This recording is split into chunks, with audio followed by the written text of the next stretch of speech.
Welcome back to the Deep Dive, the place where we take those stacks of research, those complicated white papers, those dense source materials, and distill them down to the critical insights you actually need. And today we are undertaking a pretty fundamental revision of reality. We really are. We're moving past that, the Newtonian world of predictable mechanics. Billiard balls hitting each other. Exactly.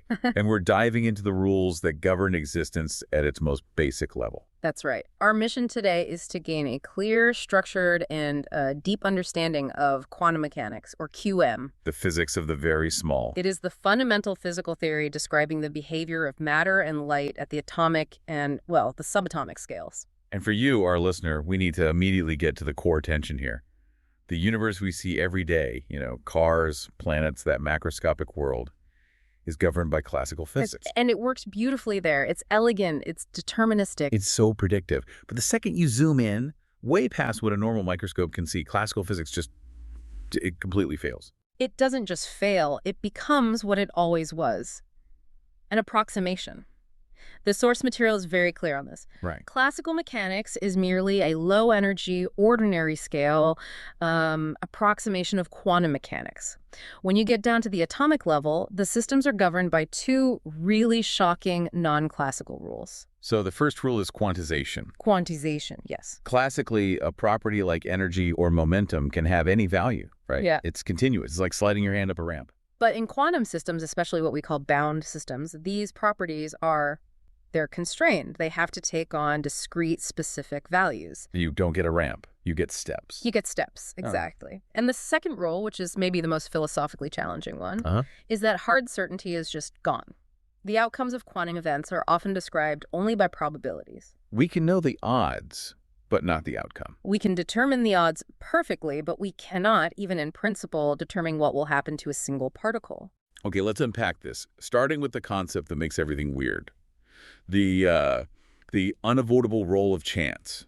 When we talk about how successful quantum mechanics is, we're talking about its ability to model the microscopic world with just incredible accuracy. And that means, what? Electrons, photons. It handles everything from subatomic particles like those up through atoms and even, very complex molecules. Yeah, the source notes something amazing here.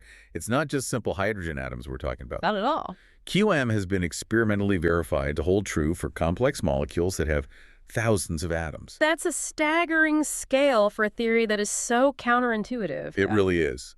But we should be precise about where it applies. We must be. While its principles are, universal, applying the full math of QM to macroscopic systems like a person or the whole universe. That gets messy. It gets very messy. It introduces complexities that push us into speculative territory. That's where you get famous thought experiments like Wigner's friend, which starts to question the role of a conscious observer. But within its established domain, the success is just. Yeah. It's undeniable. The sheer predictive power, especially if it's refined form, quantum electrodynamics, or QED. It's one of the greatest scientific achievements in history. Full stop. So QED describes the interaction of light and matter. Yes. And when we look at one of its key predictions, something like the magnetic moment of an electron, the theory agrees with experimental measurements to within 1 part in 10 to the power of 12. That number is almost impossible to really wrap your head around. It is. For you, listening, that's like measuring the distance from New York to Los Angeles and being off by less than the width of a single human hair. The precision is just terrifying. So why does a theory that's rooted in fundamental uncertainty give us such absolute, overwhelming precision? That precision comes from the mathematical framework, which perfectly models the probability distribution of reality. Even if it can't predict the specific outcome of a single event, it knows the distribution perfectly. And this brings us right back to the heart of the weirdness. Probability is a feature, not a bug. Right.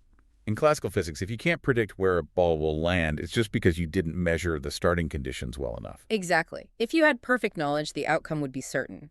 But in QM, even with perfect knowledge of the initial quantum state, the theory typically cannot predict what will happen with certainty. It just gives you the menu of possibilities and their likelihoods. A complete description of them. And this mathematical necessity is all wrapped up in what's called the Born rule, named after Max Born. And the Born rule is the bridge. It's the bridge between the math and the reality we measure.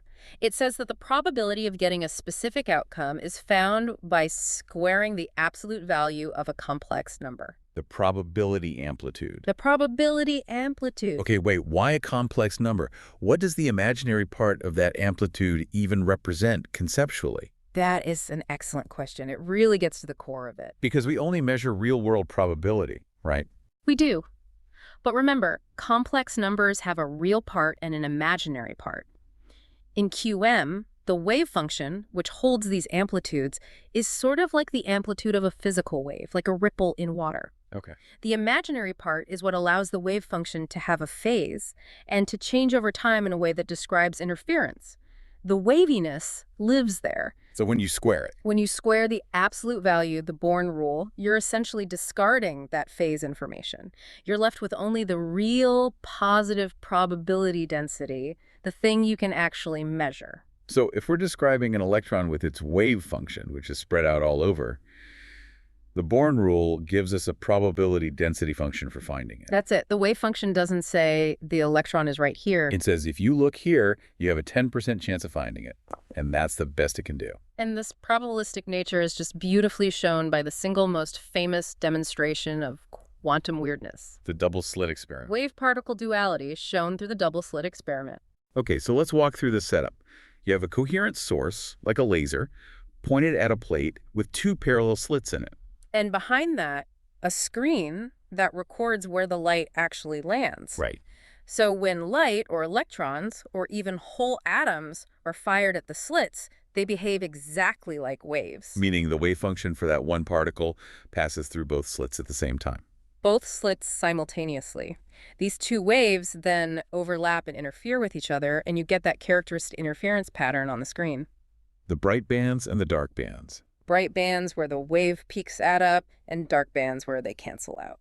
But here's the twist, right? What happens at the screen? Exactly. The light isn't absorbed as some smooth wave. It's absorbed at discrete points, like tiny pellets particles hitting the target. And the wave pattern only shows up over time through the density of where all those individual particles hit. It's as if each particle knows about the entire setup, even if it's traveling all by itself. The paradox gets even deeper when you try to force its hand. When you try to find out which slit it went through, if you put a detector near the slits, The quantum behavior just vanishes. Yeah. Instantly. The particle acts classically. It passes through only one slit. And crucially, the act of getting that position information removes the interference pattern. It just collapses into two simple bands like you were firing tiny cannonballs. The takeaway is that the particle refuses to be both at once. Unobserved, it's a wave in a state of superposition, creating interference. Observed, it collapses instantly into a particle, destroying the interference. And this isn't just a thought experiment. It's been confirmed over and over, showing that reality itself operates on this strange conditional basis. We've established that probability is baked into the recipe of the universe. And that particles have this bizarre wave-particle duality. So now let's explore the direct consequences of that reality, starting with the single most fundamental trade-off that this uncertainty imposes. The uncertainty principle. Formulated by Werner Heisenberg. And it's so often misunderstood. People think it's just a limitation of our instruments. That our measuring tools are just clumsy. Right, but it's so much deeper than that. It states that no matter how you prepare a quantum particle, it is fundamentally impossible to simultaneously have a precise prediction for both its position and its momentum. You just can't know both at once. You can't. And the reason is rooted in the math itself. Position, which we can call the operator x hat, and momentum, p hat, are represented by mathematical constructs called Hermitian operators. And the source points out that these operators just do not commute. And do not commute means the order you measure them in matters. It matters. And you can't measure both precisely at the same time. They are linked by this tiny constant, the reduced Planck constant, the austerity. It ties their uncertainties together. And that mathematical link gives us the famous inequality. The uncertainty in position times the uncertainty in momentum has to be greater than or equal to a specific very small number. The reduced Planck constant divided by 2, it's a zero-sum game. The zero-sum game of the quantum world. It is. If you use really sophisticated techniques to make the uncertainty in position tiny, you know exactly where the particle is. Then its momentum becomes wildly uncertain. It could be anything. It grows uncontrollably to compensate, and vice versa. There's another way to think about this too, right? With Fourier transforms, Yes, that's a great way to build intuition. The wave function for position and the wave function for momentum are Fourier transforms of each other. And a Fourier transform basically breaks a signal down into its component frequencies. Think of a sound wave. A sharp, localized spike in time has to be made up of a huge range of frequencies. I see. It's the same for a particle. To make its wave function a tight, precise spike in position space, you need a huge range of momentum components to build it. That huge range is the large uncertainty in momentum. They're just inverse properties. Yeah. Squeeze one and the other one expands. Exactly. Okay, so moving on to another phenomenon that just screams impossible in classical terms. Quantum tunneling is this profound effect where a particle hits a potential energy barrier, like a physical wall, and can pass right through it. even if it doesn't have enough energy to go over it. Even if its kinetic energy is less than the barrier's potential. Classically, it should just bounce off. It's trapped. But the wave function doesn't just stop at the barrier. It doesn't drop to zero instantly, so there is a tiny but non-zero probability amplitude for the particle to just appear on the other side. And this isn't just some abstract idea. Not at all. The source material really emphasizes how vital this is. Tunneling is critical for the universe to even function. It's how radioactive alpha decay happens. The alpha particle tunnels out of the nucleus. Despite the strong nuclear force holding it in, it's also crucial for nuclear fusion in stars. It lets hydrogen nuclei fuse even when they don't have enough energy to overcome their mutual repulsion. And the tech we use every day relies on it. Absolutely. Scanning tunneling microscopes, tunnel diodes, transistors, they're all built on controlling this quantum probability. So finally, we have to talk about what Erwin Schrödinger called the defining feature of quantum mechanics. Quantum entanglement. This happens when two or more quantum systems interact and then become so intertwined that their fates are just. They're linked. Instantly. Regardless of the distance separating them, to describe one, you have to describe the whole system. They stop being independent things. So you might have two entangled particles set up, so their total spin is zero. Right. And if you measure the spin of particle A and find it's up, You instantly know the spin of particle B has to be down, even if particle B is on the other side of the galaxy. which is what led Einstein to call it spooky action at a distance. It felt like it was breaking the rules of relativity. And this is the core technology that's driving quantum computing, quantum communication. For sure. But we have to stress the limitation here, the no communication theorem. Right. This doesn't let you send signals faster than light. It does not. The correlation is instantaneous, but the outcome of any single measurement is still fundamentally random. You can't force particle A to be up to send a one bit of information. You only see the correlation after the fact when you compare notes using a classical signal that travels at or below light speed. Precisely. And this whole strange affair leads directly to the great historical battle over the theory itself, the search for hidden variables. Einstein most famously just couldn't accept the randomness. He and others felt the theory must be incomplete, that there must be some deeper, more fundamental properties The hidden variables. that would restore determinism and locality, the idea that influence can't travel faster than light. And this philosophical debate was actually turned into a testable prediction by John Bell. Bell's theorem, it's brilliant. Bell showed that any theory based on local hidden variables puts a strict mathematical limit on how correlated the measurements of entangled particles can be. These are the Bell inequalities. Yes. And then physicists like John Clauser and Lane Aspect went out and actually did the experiments. And what did they find? They found that the universe is radically non-classical. Experiment after experiment has shown results that repeatedly and significantly violate the Bell inequalities. So we've falsified those local, classically inspired theories. We have. And the conclusion is profound.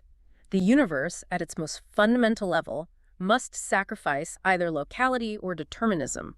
We are forced to abandon one. Wow. Okay, before we get into the philosophical fallout of that choice, we need to touch on the mathematical structure that actually produces these wild results. Right. It's the rigor of the framework that gives the theory its incredible predictive power.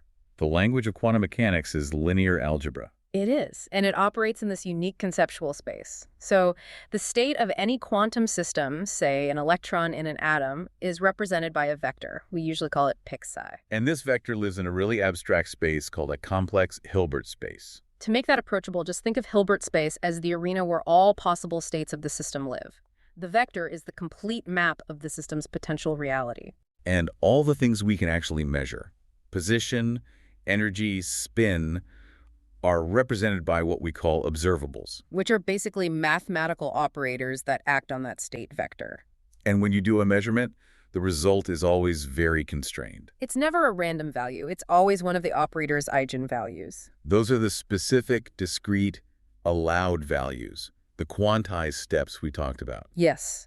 And the probability of getting a specific eigenvalue is, of course, given by the Born rule, which leads us to the great unsolved puzzle. The measurement problem. Before you measure it, the system exists in a superposition of all possible states, all potential realities at once. But the second you look, the state instantly collapses to the single state you measured. This instantaneous probabilistic collapse is the great conceptual sticking point. It's what the Bohr-Einstein debates were all about. Is there a modern take on that? Well, many physicists now think that what looks like a collapse is actually an effect called quantum decoherence. Okay, what's that? It's when the quantum system gets entangled with its macroscopic environment, the measuring device, the air, the light. It effectively loses its distinct quantum properties and just blends in. That's why we don't see quantum effects on, a basketball. Exactly. But regardless of the measurement problem, the evolution of the state between measurements is perfectly handled. The Schrödinger equation. Partial Frac suit, where H, the Hamiltonian, is basically the total energy of the system. And what's so crucial here is that this evolution is perfectly deterministic. Wait, deterministic? Completely. Given an initial state, the Schrödinger equation makes a definite, certain prediction of what the state will be at any later time. So the math for the potential is predictable, but the actual outcome is random. What a contrast. It's this beautiful, strange contrast at the heart of the theory. So solving that equation is obviously hard. But the simple, solvable models in the sources are really where you can see quantization in action. They're absolutely vital. Let's start with the simplest, the particle in a box.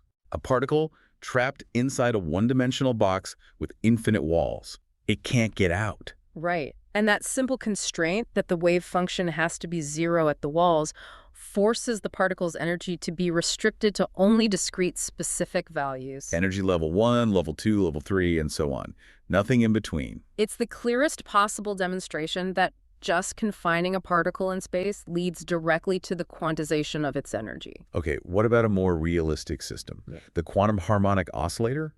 This models things like a vibrating molecule, and again, you see this discretization of energy. The allowed energy levels are given by a formula, E bar omega, n plus frac 1, 2. And the part that stands out there is the plus 1/2. The plus 1/2. That means the lowest possible energy state, where n equals 0, is not 0. It's a half. It has a minimum energy. This is the 0-point energy. A completely non-classical idea. Totally. Yeah. Classically, at absolute 0, everything should stop. But QM says, even then, a particle has to keep vibrating a little bit just to satisfy the uncertainty principle. This energy exists even in a vacuum. And it's crucial for understanding molecular bonds. It's real, physical, and a source of active research. So we see now that quantum mechanics isn't just theory, it's the operating manual for the entire physical world. It really is. It dictates everything from why atoms are stable to how your phone works. The list of applications is just, it's immense. It's the basis for solid-state physics, for material science, the very stability of matter, the fact that electrons don't just spiral into the nucleus. That's a quantum effect. It's explained by the quantized energy levels of the electron's wave function. And the technology, it's everywhere. The transistors, semiconductors, microprocessors. All rely on understanding quantum effects in solids. Lasers, LEDs, MRI machines. Physical imaging. It's all based on manipulating quantum states, whether it's electron energy levels or the spin of atomic nuclei. It even explains the chemical bond, the structure of DNA. So now we get to the grand challenge. Yeah. Unifying QM with the rest of physics. The journey started by making sure it connected back to our world through the correspondence principle. Which just says that when you scale things up, quantum mechanics has to start looking like classical mechanics. Exactly. The weirdness has to fade away at large scales. It ensures a smooth transition. And the first big step in unification was adding special relativity. Which gave us the Dirac equation and others. But to really handle high-energy physics, where particles are created and destroyed, right, physicists had to invent this massive new architecture, quantum field theory, or QFT. And QFT applies quantization not just to particles, but to the fields themselves. Right. So QED, quantum electrodynamics, is the QFT for the electromagnetic field. Particles are just excitations or quanta of their underlying fields. And QED is that hyperaccurate theory we mentioned earlier. Arguably the most successful theory ever created. But the central crisis in physics remains the intractable conflict between quantum mechanics and general relativity. Einstein's theory of gravity and spacetime. General relativity says gravity is the curvature of a smooth, continuous spacetime. And QM says everything, including gravity, should be made of discrete quanta, hypothetical gravitons. The two formalisms just contradict each other. When you try to apply QFT to gravity, the math just blows up. It yields nonsense. And this lack of a unified theory of quantum gravity is the biggest unsolved problem, the search for a theory of everything. So what are the leading proposals? How are physicists trying to bridge this gap? The source mentions two major theoretical paths. First is string theory, where fundamental particles aren't points anymore, they're tiny vibrating strings. Exactly. Different vibrational modes of a string correspond to different particles. And crucially, one of those vibrations naturally corresponds to the graviton. It includes a quantum theory of gravity from the start. And the second idea is loop quantum gravity, or LQG. LQG tries to quantize general relativity directly. It says that space itself is not a smooth sheet, it's more like a finely woven cloth. Made of fundamental loops. Finite loops called spin networks. This implies that space and time are themselves quantized. They exist in discrete chunks at the tiniest possible scale, the Planck length. So even with all this mathematical power, the philosophical questions are still wide open. The source stresses there's no consensus on what the theory actually means. That lack of consensus is profound. Richard Feynman's famous line, "I think I can safely say that nobody understands quantum mechanics," it still rings true. Because the interpretations are so different. They are, and the debates always come back to the nature of probability, the collapse of the wave function, and non-locality. Let's quickly run through the main ones. The historical heavyweight is the Copenhagen interpretation. Championed by Bohr and Heisenberg. It's the standard view. It just accepts the probabilistic nature of QM as final. It's a renunciation of classical causality. And it introduces complementarity.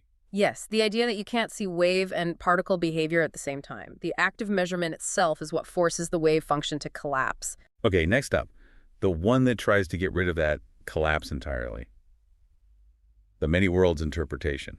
MWI is radical. It takes the Schrödinger equation literally and says all possibilities happen. The universe itself branches into parallel universes every time a measurement is made.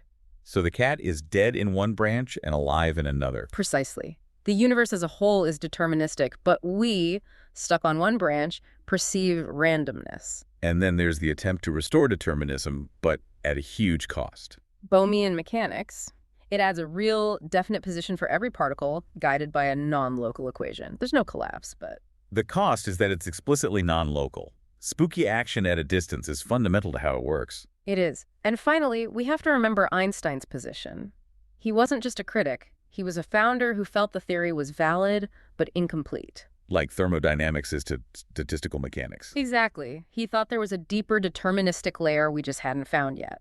And that belief is what led to the EPR paradox, and ultimately to the Bell tests that still define the boundaries of physics today. We've taken a deep dive today, establishing the rules of the subatomic world. We really have. We've covered quantization, the reality of probability, the duality of waves and particles, the trade-off of uncertainty, and the strange nature of entanglement. And it's just staggering to realize that these abstract concepts from nearly a century ago are not just curiosities. Right. They underpin the stability of every atom in your body. They power all modern technology. They explain how stars shine. Quantum mechanics is quite literally the infrastructure of existence. And yet, despite all that success, the philosophical core is still contested. We know how to use the math with incredible accuracy. But we cannot agree on what that wave function, what that math actually represents about physical reality. And that philosophical division brings us right back to Bell's theorem. Which forces a clear boundary. We established that experiments have falsified the idea that the universe could be both local and deterministic. We can't have both. The choice is binary and profound. That's right. So given that the experimental results hold, we are fundamentally forced to accept one of two massive departures from classical intuition. Either the universe is truly non-local, with interconnected events happening instantly across vast distances. Defying classical causality. Or it is truly non-deterministic, meaning events are genuinely random and the future isn't uniquely determined by the present. So which of those two truths, non-locality or non-causality, do you find more unsettling as the price of reality? That choice remains the ultimate paradox of the quantum world.